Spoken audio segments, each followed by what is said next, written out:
Praise the Lord. ஸ்தோத்திரம். இயேசுவின் நாமத்தில் உங்களை வாழ்த்துகிறேன். உங்கள் அன்போடு இந்த காலை உடன்படிக்கை தியானத்திற்கு வரவேற்கிறேன். And you're most welcome to the Covenant of the Day. Today is 20th February 2026 Friday, வெள்ளிக்கிழமை. தபசு காலத்தின் இந்த லென்ட் சீசன்ல முதல் வெள்ளிக்கிழமை வாங்க. நிச்சயமாக அது ஆசீர்வாதமாக இருக்கும். கீழ்ப்படிதலில் வளருங்கள் என்ற தலைப்பில் தான் இன்னைக்கு நாம் தியானிக்க போகிறோம். அந்த வெள்ளிக்கிழமை ஆராதனையில் ஆக கர்த்தர் நிச்சயமாய் பேசுவார். உங்களுக்கு பெரிய விடுதலை, ஒரு சுகம், ஒரு பலத்தை கொடுக்க அவர் நல்லவராக இருக்கிறார். சரி, நாம் நேற்று பார்த்தோம், ஒரு அம்மா இயேசு சிமியோன் என்ற ஒரு வீட்டில் ஒரு விருந்துக்காக வந்திருக்கும் போது விலை உயர்ந்த தைலத்தை கொண்டாந்து தலையில ஊற்றி அபிஷேகம் பண்ணுகிறதை நாம் பார்க்கிறோம். இதை கேட்ட அங்கிருந்தவங்க எல்லாம் அதை ஒரு மாதிரியாக பேசுறாங்க. அதை தொடர்ந்து இருக்கிற சம்பவத்தை தான், இந்த உரையாடலை தான் இன்னைக்கு நம்ம பார்க்க போறோம். என்ன ஏசாமி சொல்றாரு, அது 14ஆம் அதிகாரம் 6வது வசனம், 14 Mark 14:6. But Jesus said, "Let her alone. Why do you trouble her? She has done a good work for me." இயேசு அவர்களை நோக்கி, அவளை விட்டு விடுங்கள், ஏன் அவளை தொந்தரவு படுத்துகிறீர்கள்? என்னிடத்தில் நற்கிரியை செய்திருக்கிறாள், என்னிடத்தில் நல்ல கிரியை செய்திருக்கிறாள். என்ன சொல்றாங்கன்னா, அதுக்கு மேல நீங்க வாசிச்சீங்கன்னா, இந்த தைலத்தை ஏன் வீணாக்குகிறாள்? இதை வித்திருந்தா 300 கிரயத்துக்கு மேல வித்திருக்கலாம் என்றால் 300 என்று 300க்கு மேலன்னு சொன்னா, அருமையானவர்களே, இன்றைக்கு விலை அது 30,000 கூட இருக்கலாம். 3,000 இல்ல, அது 30,000 கூட இருக்கலாம். அந்த மதிப்பை நான் சொல்லுகிறேன். நான் சிறியவனாய் இருக்கும் போது ஒன்தான் நம்ம விரும்பி சாப்பிடுவோம். சீன நீ ஒன்தான் 20 காசு சாப்பிட்டு இருக்கேன். இன்னைக்கு ஒன்தான் பிரிக்ஃபீல்ட்ல 10 வெள்ளி ஒரு சின்ன பிளேட் சாப்பிடுறதா இருந்தா எவ்வளவு டிஃபரன்ஸ் பாத்தீங்களா? விலையோடைய மாற்றங்கள். 300 என்பது 30,000 என்று சொல்லலாம். அவ்வளவு விலை உயர்ந்த அந்த அவர் சொல்றாங்க, இதை வித்து ஏழைகளுக்கு கொடுத்திருக்கலாமே, உதவி செய்யலாம். பலர் மாதிரி பேசுகிறார்கள். சிலர் அவளை திட்டுகிறார்கள். அவருடைய காரியத்தை இது அவசியமற்றது, தேவையில்லாதது, வீணானது என்றெல்லாம் பேசுகிறார்கள். அப்படி எல்லாரும் பேசுகிறதை கேட்டுதான் ஏசாமி சொல்றாரு, ஐயா, ஏன் அந்த அம்மாவை தொந்தரவு பண்றீங்க? அல்லேலூயா. ஆச்சரியமா இருக்குல்ல? ஏன் அந்த அம்மாவை தொந்தரவு பண்றீங்க? அவளை விட்டு விடுங்கள், ஏன் அவளை தொந்தரவு படுத்துகிறீர்கள்? என்னிடத்தில் நல்ல நற்கிரியை செய்திருக்கிறாள். அல்லேலூயா. ஆச்சரியமான ஒரு பதில். இன்னைக்கு மனிதன் நம்ப முடியாத ஒரு பதில். மனிதன் எதிர்பார்ப்பது வேறு, அவருடைய சிந்தனை வேறு.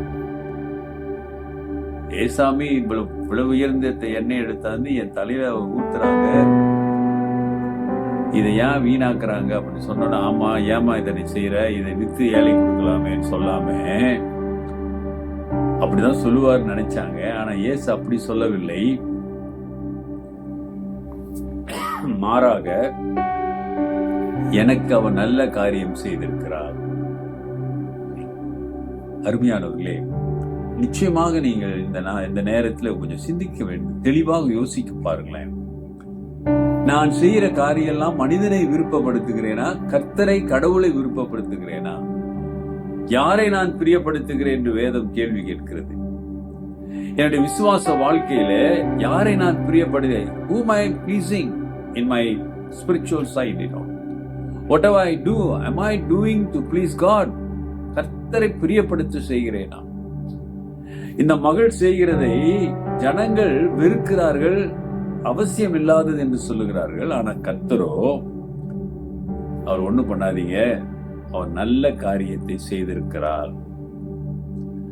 அருமையானவர்களே, நீ கர்த்தருக்கு விசுவாசத்தோடு, நம்பிக்கையோடு எதை செய்தாலும் அதை அவர் ஏற்றுக்கொள்ளுகிறார் என்பதை நீ உணர்ந்த வேண்டும், புரிந்து கொள்ள வேண்டும். மனிதன் அதை ரிஜெக்ட் பண்ணலாம், மனிதன் அதை வேற மாதிரி சிந்திக்கலாம், யோசிக்கலாம். அதை பற்றி ஆண்டவர் கவலைப்படவில்லை. அது உன்னுடைய பார்வை, உன்னுடைய சிந்தனை, உன்னுடைய வழி. ஆனா ஆண்டவருடைய எண்ணங்கள், சிந்தனைகள் எல்லாம் வேறு.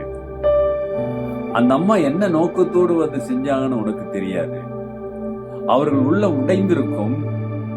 ஏன் இந்த செயலை அவங்க செய்தாங்க? First of all, you have to think why she did this.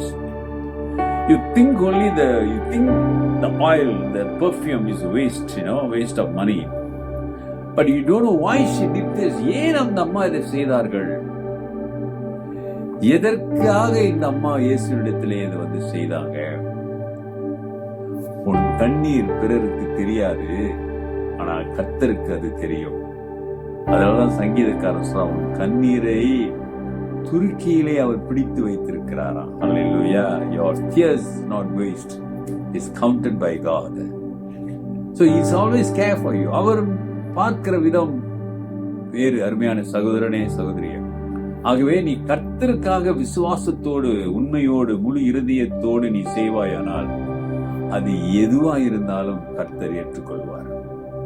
அவர் ஏற்றுக்கொள்ளுகிற காரியத்தை செய்யுங்க. மனிதனை பிரியப்படுத்தாதீங்க. Don't please human. ஆமா, கர்த்தரை பிரியப்படுத்துங்க. ஜெபிப்போம். நல்ல ஆண்டவரே, இந்த காலை வேளைக்காக துதிக்கிறோம், வாழ்த்துகிறோம், வணங்குகிறோம். உம்மை பிரியப்படுத்துகிற காரியங்களை நாங்கள் செய்ய எங்களுக்கு உதவி செய்யுங்க. அநேக சயம் இந்த உலகம் அது விருப்பமில்லை, ஆனால் நீ விரும்புகிறீர். ஆகவே அதை நாங்கள் செய்ய வேண்டும். மனிதன் விரும்புகிறதே அல்லப்பா, நீ விரும்புகிறதை செய்ய எங்களுக்கு உற்சாகப்படுத்தும். இந்த காலங்களே, இந்த லெந்து காலங்களிலே உமக்கு பிரியமான காரியங்களை செய்ய உங்களுடைய பிள்ளைகளை ஊக்குவிங்க, ஆசீர்வதிங்க. இயேசுவின் நாமத்தில் பிதாவே, ஆமென். நமது ஆண்டவராகிய இயேசுவுடைய கிருபை, பிதாவின் அன்பு, பரிசுத்தாவின் ஐக்கியம் உங்களோடு உங்களை ஆசீர்வதித்து காப்பதாக. என் ஆத்துமாவே கர்த்தரை ஸ்தோத்திரி, என் முழு உள்ளமே அவர் பரிசுத்த நாமத்தை ஸ்தோத்திரி. என் ஆத்துமாவே கர்த்தரை ஸ்தோத்திரி, அவர் செய்த சகல உபகாரங்களை மறவாதே. ஆமென். டியர் பிரதர், சிஸ்டர், சகோதரனே, சகோதரியே, ஆண்டவர் உங்களை நேசிக்கிறார். அவரை பிரியப்படுத்துங்க. God bless.